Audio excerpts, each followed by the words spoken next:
This is Coke and ice that you can't spill. Perfect for April Fool's Day. Let's see what's cooking. Let's get the facts. Let's see what's cooking. It's time for yoyomax12. First thing you're going to do is prepare your Coca Cola gelatin.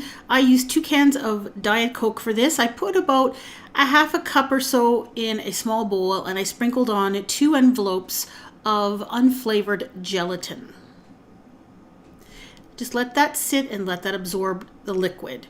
And then I put the remainder of the 2 Coke cans in a saucepan on the stove, and I just heated it until it was very warm to the touch. It starts to steam a little bit, but you don't want it to boil.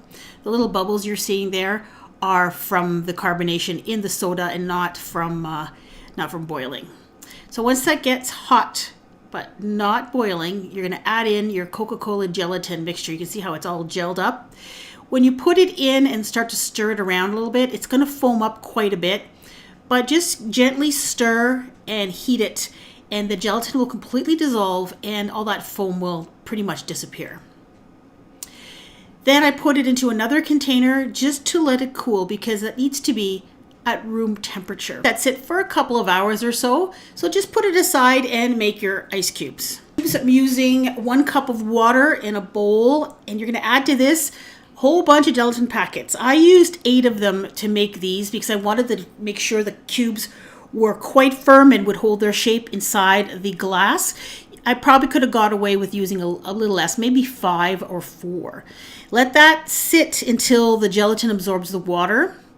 And then in this saucepan, I put a cup of water, half a cup of sugar, half a teaspoon of citric acid for flavor. You could use any kind of clear flavoring. Citric acid kind of gives it a little bit of a citrusy tart flavor, but very, very mild.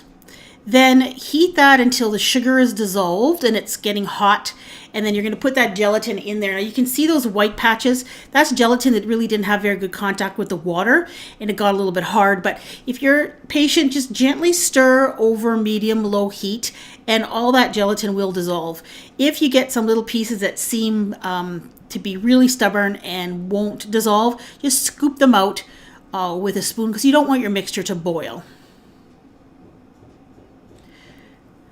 And then all you have to do is pour it into some ice cube trays. Now it looks kind of cloudy here when you're looking it into the container, but it's actually going to become quite clear. There's a lot of little tiny bubbles inside the mixture that are going to come out as this stuff cools. All you have to do is put it in the refrigerator and allow it to set. And as you can see, they're quite clear. They're a little bit yellow because the gelatin has that kind of color to it. And then you're just going to put them into a glass. Now I put a few into the glass, and then I decided that I should maybe add some of that Coca-Cola gelatin mixture that's been cooled, just to see what it would look like, because what I wanted was a nice glass full of ice and a couple of the cubes kind of sticking out above the surface of the Coke at the top, just like that. And as you can see, even though they're a little bit yellow, you really can't tell once they're in the Coke. All you have to do is add a straw and then put this in the refrigerator and let it set completely. And there it is, so you can hand somebody, here is your cup of Coke and ice. Whoops. Oh, look, it doesn't come out. Isn't that cool? Except for the fact it doesn't move when you pick it up. If you were to put this down on the table for somebody and say, here you go, here's your Coke and ice, I think they would be surprised. The flavor, actually, Coca-Cola gelatin is actually quite pleasant to eat. The cubes are a little on the chewy side. They're kind of like citrus gummies, kind of, sort of. So it would be a fun dessert if you added some whipped cream. And I think it would be a really cute little gag to play on somebody on April Fool's Day. I have other Food That Fools on my playlist. So if you want to see these, go ahead and check them out. And why don't you subscribe to my channel while you're here. Thanks for watching. Bye-bye.